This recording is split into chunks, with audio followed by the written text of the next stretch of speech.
Namaskar. Hello and welcome to P Guru's channel. I'm your host Sree Iyer, and joining me today for the first time on our channel, Jay Jayaraman. He is better known as the Mylapore Express man. Jayaraman ji, namaskar and welcome to P Guru's channel. Thank you, Sree Saab. Thank you for having me on your show. So, viewers, he has made life so much simple for all of us in the Bay Area and mostly in Northern California. He started his Mylapore Express. There used to be this beautiful van that will come up, show up in your neighborhood. You order food, they'll come and deliver. That is where he started a few years ago. I've been part of this journey. I've very impressive growth. Now it is coming to a strip mall near you guys in Bay Area. I've got 3 or 4 locations where you can go and dine at Mylapore Express. Lot of things happening, but the story behind this success is something that you don't want to miss. Jayaraman ji, start back from where you had this idea that you wanted to do food and this food business. By the way, excellent quality. We just had one lunch served by him. Amazing stuff. So back to you, sir. Take us back from when you decided to do this. To begin with, I was not very good in my studies. So every Indian parent would want their child to be an engineer or a doctor. But I had my sights on cooking. So right from the age of 9, 10, I used to sit in the kitchen on the kitchen counter and watch my mom cook. So she trained me in the nuances of cooking, and a good excuse I would give myself is I don't have to deal with complex math problems. I want to be a chef. So that is how it all started. So then I just followed my dream and went to the Institute of Hotel Management in Iyer. That was in the year 1982. I was supposed to join an engineering college under pressure from my parents. And I got down from the train and headed back home, and my mom was very surprised. And she said, "I thought you were supposed to be on a train." I said, "Mom, please, can I please follow my passion?" She said, "Yes, go ahead and do it. But I want you to be the best in what you do. So you can't just be like a 12th man you have to be really good at what you do." And I just followed my passion, and here I am.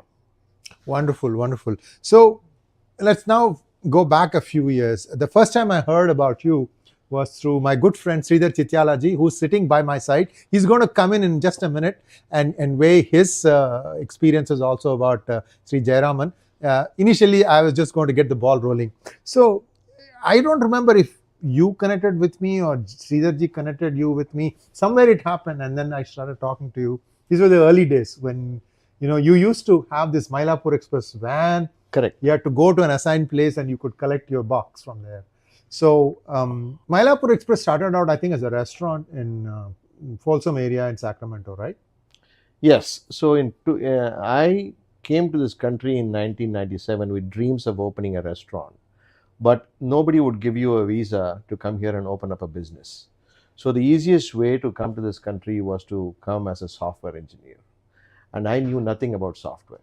So I did a 3-month crash course in IBM mainframes. And I joined the Y2K bandwagon. Oh. And I came here in the year 1997. I see. Every day I will feel really bad because I'm not doing justice to the amount of money I was being paid. And I'm not good for a programming job. So when I applied for my green card very reluctantly, thinking I may not get it, I got it within 9 months. Lucky you. This yes. thing 100 years now. Yes. So I reluctantly applied in the year 2000 and I got my green card in 2001. So once I got my green card, I decided to pursue my passion, my dream. And it took about 7 years for that dream to come true. And the first restaurant opened in Folsom. I lived in Sacramento, so I opened a restaurant in Folsom, very close to the Intel campus. And this restaurant is still there. We are completing 15 years in that location, 16 years actually. And the second restaurant started in the year 2017, September 22nd. And that was a disaster. And that restaurant bombed, fell flat on its face within like 2 months. I was ready to give up. I said, before I give up, let me try something else. So I said, I was talking to myself actually. I didn't have money in the bank to pay the employees, to pay my rents. I had nothing in my bank. I said, I'm ready to give up. But I don't want to give up without a fight. Let me try something new. There's a famous dialogue in a movie, Disney movie. It says, when you hit rock bottom, there's only one way to go. Yes, that's up. You go up. I said, okay, I'm going to try this. So I said, what is wrong with your current location? I said, everything is wrong. The food is great, but there's no customers coming in. Okay. So let us, for example, imagine you physically lift your restaurant and put it in some part of the world. Where would you put it for it to become successful? I said, I'll put it right in the middle of Silicon Valley. I said, okay. So your food is great. You are living, your restaurant is in Sacramento, but you want to get your food to Bay Area to be successful. Go figure out a way to make this happen. And the voice disappeared. I took that as a cue from Almighty. I said, you know what? Maybe I should try this before giving up. So I called a friend of mine in Saratoga, and I told her, can you organize about 25 families? I'm going to bring Vattakuழம்பு, I'm going to bring Chinna Vengai Sambar, Urlakazhangu Curry, Aviyal. I told him that these were your best sellers. Remember that? Yes. Just a moment ago? Yes. Go ahead. So I brought that, and 25 families signed up, and there was a great feedback on that food. This happened in 2018, February 12th. Wow. I remember that date very well. Of course. Okay, I brought it to the Saratoga Public Library, and people simply loved it. So we said, okay, let us keep doing it. And then a lot of people came to know about it and said, why only Saratoga? Why not San Ramon? So we started in San Ramon one weekend, Saratoga one weekend. Then people said, why not Fremont? Why not Milpitas? Why not Santa Clara? Why not Campbell? Why not San Jose? So very soon we were delivering like 150 meals priced at $60 per meal, which can feed like a family of 4 or 5 for a couple of times. So business started growing, and you won't believe it. When you think back, you feel that it was all scripted. It came in so handy during COVID. Yes. So COVID was made for you. COVID happened in 2020, and this delivery service had started in 2018, and it put us in the orbit. And I have shared these numbers before. I don't have a problem sharing it. From a restaurant that was struggling to make revenues of $40,000 a month, we hit $450,000 a month. Wow. During the peak of COVID.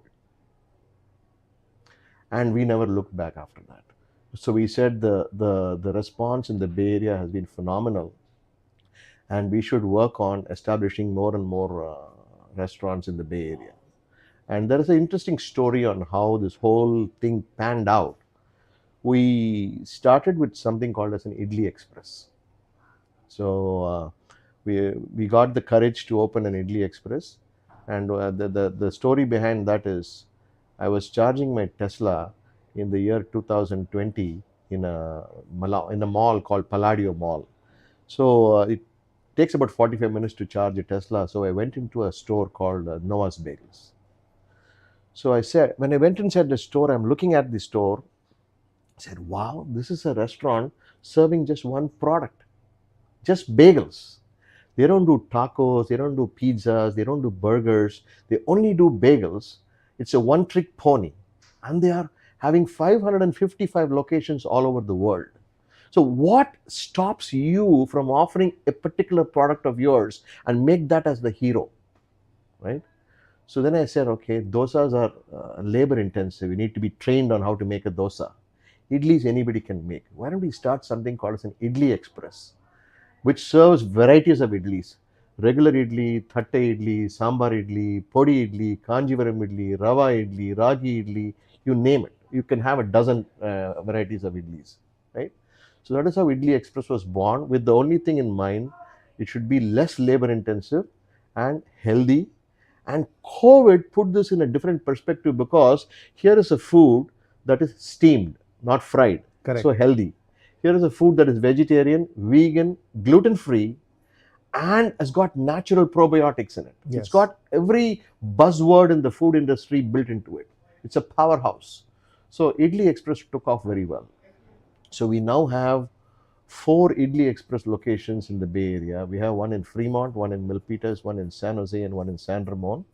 We are coming up with another one in Mountain View, and we're looking for space in San Mateo and Mountain House, Tracy areas as well. Wow. Wonderful. So, viewers, here's one story that I have actually had a fortune of watching this thing grow. Now, what happens is you can order. I think by 12 noon you have to order, and the next day the food will be delivered. Every day, or I think twice a week, they change the menu, so you can get your choice of dishes. I mean, it's like have you had your coffee? Something like that. My wife and I have conversation. Have you ordered from Mylapore Express? No, no. It's today is your turn, and because we have some things that each of us like slightly different stuff from the other, and so it's become like a habit. And more power to you, sir. And again, viewers, I have seen this thing grow. In that, there'll be like this Mylapore Express van will come. There'll be 5 people standing in the line. We'll all take our box and go. And then suddenly the box, we didn't even have to go somewhere. The box started coming to our house, much more convenient. And it stays outside for 2, 3. How many hours do you guarantee that thing? Because you've got all that thermal stuff. The also. box is packed very well. In the peak of summer, you can leave the box outside without worrying for at least 6 to 8 hours. Okay. So supposing you're working, both of you, and then, there's nobody at home to take the box in. That's what he's saying. And I've seen it. It's very wonderful. And friends, we'll take some things out and put some things in and repackage it, reuse it. So we have our own cooler box also. Are you planning on like making this like a franchise for countrywide? What are your thoughts? Okay, we have a lot of plans. Because my son asked me this question. Yes. He's in LA. He said, "Dad, can I get some of this stuff?" He said, "Pav bhaji." It's his bhaji is his go-to thing. And I said, "Well, at some point you had it, and then I think you discontinued it." So back to you. So franchising is a double-edged sword. Mm-hmm.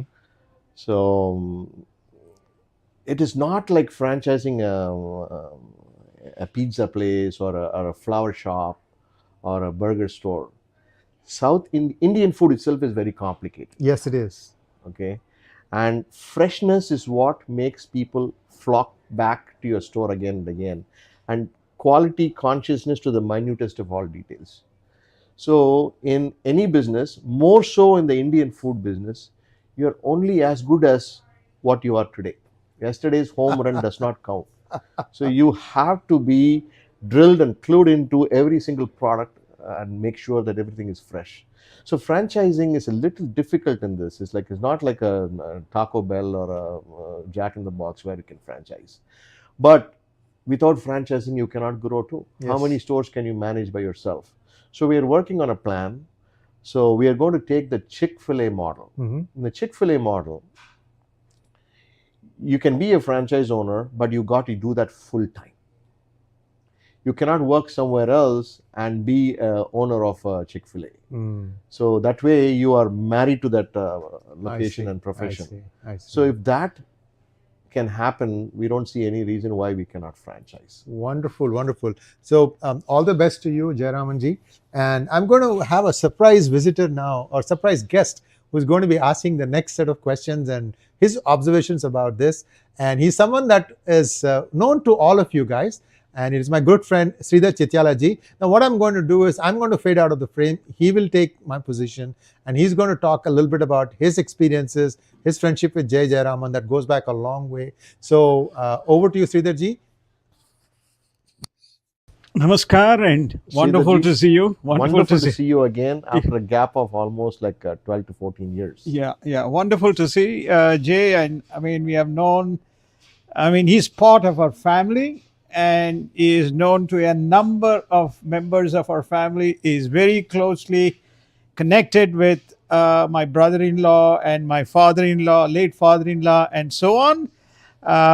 So I'm going to, it's amazing transformation to see where he started and where he is. We really salute his efforts and his mission for the community is very important. Feeding people is his mission. So I think he was born, though he feels he started, albeit, hesitantly in terms of what his parents wanted him to do. But I think his passion and his commitment, and he was born to serve and to feed people. So that is your thing. What should I, well, that is why your creation is for that purpose, and that's very reflected in the way you approach things.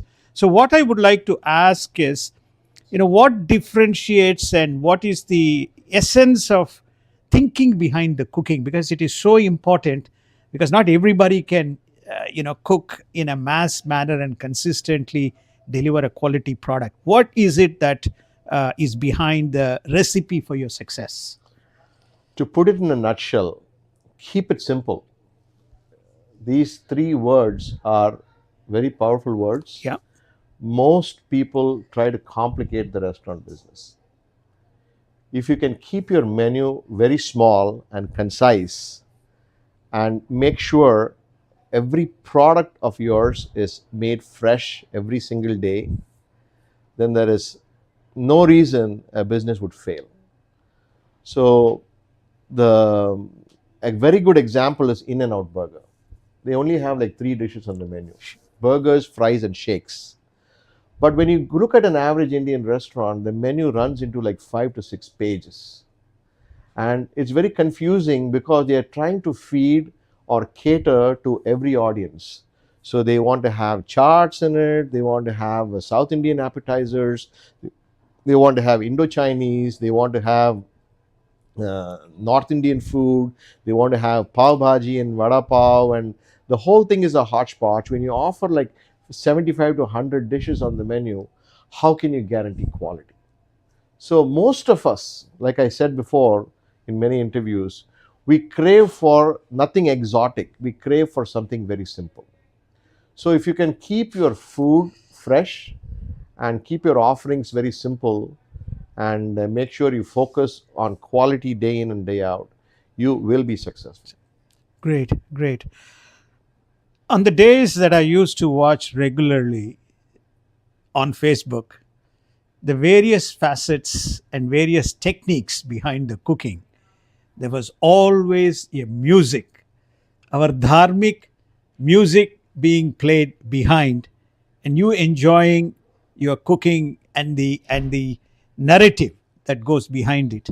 So can you tell us about the dharmic aspect and the values that you wanted to communicate in that message? See, food, let us look at this.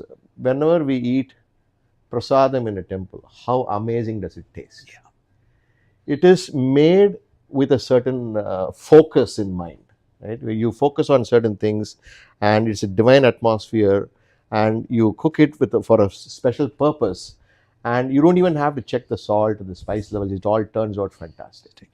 So when your focus is on creation of good food with a very soothing and pious music playing in the background, the end product comes out really, really good. And we all wake up in the morning to a cup of coffee with MS Subbulakshmi playing the Suprabhadam, and we get the newspaper, and that's how our day starts. Right. That's how my day has started. And Carnatic music and South Indian vegetarian food are made for each other. Amazing, amazing. So true, so true. So just two more themes. Then you introduced, shifting from dharmic to robotic, you started to introduce robots, Correct. both for service as well as things being dispensed. So how did that theme come about? It came about because during COVID, there was a period where labor shortage was highly prevalent. So you can pay 30, 40 bucks an hour, you will still not get people to come and work. And that is not existent anymore. During that period, everybody started thinking, why not have robots? And I, for one, love to adopt and experiment new techniques. It did not work for us because, like I said, serving in an Indian restaurant is very difficult compared to serving in other places. So one of the reasons why this whole thing did not work for us is, in fact, I asked a trick question on my Facebook page yesterday, where in the restaurant it had a sign saying, please do not move the tables. I said, why would they even put a sign saying don't move the tables? It is for this very reason, because robots are being used for service. Right. So the whole thing is mapped, and the robot knows that table number 1 is here, table number 2 is here, table number 3 is here. So if the robot is supposed to take the table food to table number 2, and you move the table somewhere else, it's going to come and doesn't know where to give the food, right? Right. So certain practical problems were there, and we said, okay, let's. This experiment did not work, but we are definitely going the robot way for mundane making medu vadai. We are definitely going to do that. Then mass cooking using robotic arms, which is already being done in so many places. So all our future kitchens will have at least 30% participation from robots. Great. So thanks to your 3 months crash course and your initial foray into mainframe computers, so the technology seems to have rubbed off into your natural DNA. The my first year in the technology field was very funny. I need to tell the story to all of you. So I landed up in LA without knowing how to code, and I was given a large binder and I was asked to get ready to code from the next week. So I have never coded in my life. So it was Y2K, and that night a whole bunch of people came from India, and there were like 30-40 people in the parking lot, and they all had one problem in mind. They said, hey, where do we get good Indian food? I pulled aside 4 of them and I said, you know what? I will take care of your food problem. Can you solve my coding problem? These 4 people helped code for me. Wow. And So you had robots. these 4 people were excellent in coding, and they coded for me. And guess what happened next? I got promoted and became their boss. That is corporate world for you. Well, I think that it just shows that how to navigate and how to manage robots. So you're very effective at that. I never had to code after that because I got promoted. Got it. And then after 4 years, I got my green card and I started my job. Congratulations. Last thematic. So from a very simplistic delivery of food, one product and simplified menu, keep it simple. So now you are doing 2 more extensions, which is this, or already done the extensions, this food mixes as well as the powders, chutney powders, pickles, and the savories. So how do you see that kind of helping in the evolution of your business? It is a great addition. So there are the average basket value size goes up when a customer comes inside our store. The customer would just walk in to get a cup of coffee, or his wife would have sent him to get a tub of idli batter. But he sees all these pickles and podis and the goodies like mixture and jangri and Mysore pak. The basket size, which was supposed to be like $8.50, would end up being like $25. So it is a great addition, and we are becoming more like a one-stop shop where you go get the sambar from the fridge, you pick up a tub of idli batter and some malaga podi, and dinner for a family of 4 to 5 is easily sorted out, and within like $15 the entire family is having dinner at home. Wonderful. So this is great. Thank you so much, Jay. And as always, you are very close to our heart, and we wish you all the best as you continue to scale your journey to new heights. And we offer our prayers for your continued success. Thank you very much. It's a pleasure meeting you after 14 years. Thank you, Jay. Thank you.